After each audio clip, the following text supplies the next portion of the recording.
আসসালামু আলাইকুম, সবাইকে স্বাগতম ভিডিও বাংলা 24 ইউটিউব চ্যানেলে আরেকটি নতুন ভিডিওতে। আজকে কথা বলবো সোনালী ব্যাংকের বেশ কিছু রিস্ক নিয়ে বা ঝুঁকি নিয়ে, যে বিষয়গুলো আপনার অবশ্যই জানা দরকার। মনে রাখবেন, সোনালী ওয়ালেটের বেশ কিছু ঝুঁকি রয়েছে, যেটা নিয়ে একটা ভিডিও অলরেডি তৈরি করা হয়েছে, সেটা অনেকেই দেখেছেন।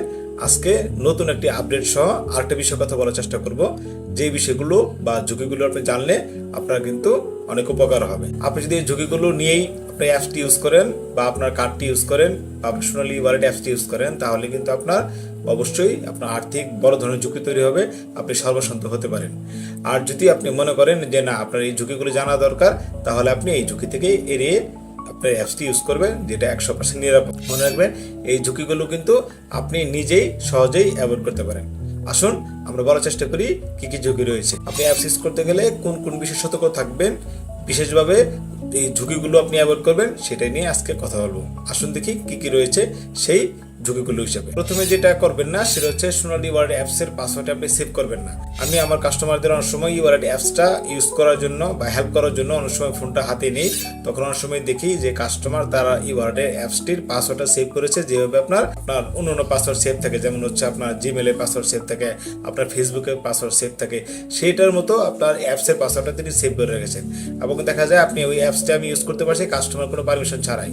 অর্থাৎ এখানে কি বুঝতে পারলেন, আর ফোনটা যদি হারিয়ে যায় এবং সেই যে ফোনটা পাবে বা চুরি যদি করে থাকে কেউ, সে যদি বুঝতে পারে, তাহলে কিন্তু আপনাকে ছাড়াই সে সহজেই আপনার এই অ্যাপসটি ইউজ করবেন এবং অ্যাপসটি ইউজ করে কোনো পাসওয়ার্ড ছাড়াই আপনার অ্যাকাউন্টে ঢুকে সে টাকাগুলো ট্রান্সফার করে ফেলবে, অথবা এবং আপনার যে পাসওয়ার্ডটি রয়েছে সেই পাসওয়ার্ডটি কিন্তু তিনি উদ্ধার করতে পারবে।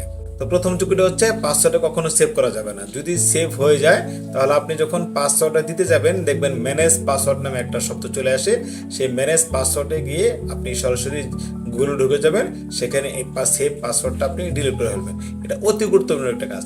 আপনাকে অবশ্যই এই পাসওয়ার্ডটা আনসেভ করতে হবে, তা না হলে কিন্তু ঝুঁকি তৈরি হয়ে থাকে। নাম্বার 2 হচ্ছে, অনেক সময় বিভিন্ন প্রতারক শ্রেণী আপনাকে ফোন দেয় পিন শেয়ার করার জন্য, আপনার এমন তথ্য দেয় যে তথ্যগুলো আপনার কাছে বিশ্বাসযোগ্য মনে হয়। এক্ষেত্রে আপনাকে অবশ্যই আপনার পিনটা শেয়ার করা যাবে না। পাসওয়ার্ড অলওয়েজ আপনার নিজের কাছে থাকবে, কোথাও লেখাও যাবে না। পাসওয়ার্ড যদি আপনার মনে না থাকে, যদি কোথাও লেখার প্রয়োজন হয়, আপনি লিখে রাখুন, কিন্তু এমনভাবে লিখে রাখবেন যাতে কেউ দেখে অ্যাটেন্ডেন্স দেখে মনে না করতে পারে সেটা পাসওয়ার্ড।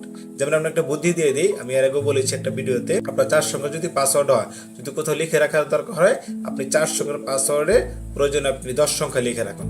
এমনভাবে 10 সংখ্যা লিখবেন, আপনি জানেন যে কত সংখ্যা পাসওয়ার্ড কোন দিকে আছে। যেমন আপনার হচ্ছে 10টা সংখ্যা যদি থাকে, তাহলে মাঝখানে 4টা আপনার হতে পারে পাসওয়ার্ড, আবার হতে পারে শেষে 4টা আপনার পাসওয়ার্ড, হতে পারে মাঝখানে প্রথম 4টা আপনার পাসওয়ার্ড। এভাবে ট্রিকি ভাবে আপনার পাসওয়ার্ডে লিখে রাখতে পারেন। সর্বোত্তম হচ্ছে কোথাও আপনি পাসওয়ার্ড লিখে রাখবেন না, আর পাসওয়ার্ডটা অবশ্যই মুখস্থ রাখবেন। নাম্বার 3 হচ্ছে, আপনার সময় ওটিপি শেয়ার হয়। যেটা হয় আপনার হচ্ছে কোনো প্রতারক শ্রেণী আপনাকে যখন ফোন দিবে, আপনাকে এমন বিশ্বাসযোগ্য কথা বলবে, সেটা হজ রিফান্ড হোক, সেটা হতে পারে উপবৃত্তি বা লটারি, হতে পারে সেটা হচ্ছে আপনার কোনো ট্রেনিংয়ের টাকা বা বিল, বা হতে পারে আপনার টিচার খাতা দেখার টাকার বিল ইত্যাদি বিভিন্ন কারণে আপনাকে বলতে পারে আপনার ওটিপিটা আপনার লাগবে। এক্ষেত্রে কিন্তু মনে রাখবেন, ওটিপি কোনো প্রতিষ্ঠান ইভেন সোনালী ব্যাংক আপনি কখনো ওটিপি চাইবে না। যদি কেউ ওটিপি চায়, তাহলে মনে রাখবেন সে একটা প্রতারক, 100% প্রতারক। কারণ ওটিপি যদি আপনি দিয়ে ফেলেন, তাহলে কিন্তু আপনার যে টাকার জন্য তিনি ওই সফটওয়্যার সেটিং করছে, সম্পূর্ণটাই কিন্তু আপনার অ্যাকাউন্ট থেকে নিয়ে নেবে। নাম্বার 4 হচ্ছে, যারা এটিএম কার্ড ইউজ করেন, তারা কিন্তু কখনোই আপনার এটিএম কার্ডের পিন কখনো কার্ডের পিছনে লিখে রাখবেন না। এই কার্ডের পিছনে অনেকে লিখে রাখে, আমি দেখেছি অনেক কাস্টমার যখন হেল্প করতে যাই এটিএম বুথে গিয়ে, তখন দেখি তিনি এটিএম কার্ডের পিনটা পিছনে লিখে রেখেছেন। এটা কখনোই করা যাবে না। আপনার কার্ডের পিছনে আরেকটা বিষয় রয়েছে, কার্ডের পিছনে একটা সিভিভি নাম্বার রয়েছে।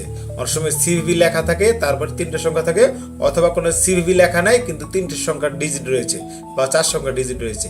এই সংখ্যাটা কিন্তু কখনোই শেয়ার করা যাবে না। এটা বিশেষত যখন অনলাইন পেমেন্ট করতে হয় বা অনলাইন পেমেন্ট করেন কোনো বিষয়ে কার্ডের মাধ্যমে, তখন কিন্তু সিভিভি নাম্বার লাগে, এবং এই সিভিভি নাম্বার যদি দেন, তাহলে কিন্তু সহজেই তিনি টাকাটা ট্রান্সফার করবেন। তো এই 4-5টা বিষয় সহজে মনে রাখার চেষ্টা করবেন, সতর্ক থাকবেন, তাহলে কিন্তু সহজে আপনার ইজিলি ব্যাংকিং করতে পারবেন। ডিজিটাল সেবা নেবেন ডিজিটাল ওয়েতে, তাহলে আপনার কোনো ঝুঁকি থাকবে না। ধন্যবাদ। আপনাদের যদি আর কোনো পরামর্শ দরকার হয় বা কোনো জানার দরকার হয়, তাহলে আপনি কমেন্ট বক্সে কমেন্ট করতে পারেন, লাইক দিতে পারেন, শেয়ার দিতে পারেন। অবশ্যই সাবস্ক্রাইব করে রাখবেন এবং বেল আইকনটি চাপ দিয়ে রাখবেন। আসসালামু আলাইকুম।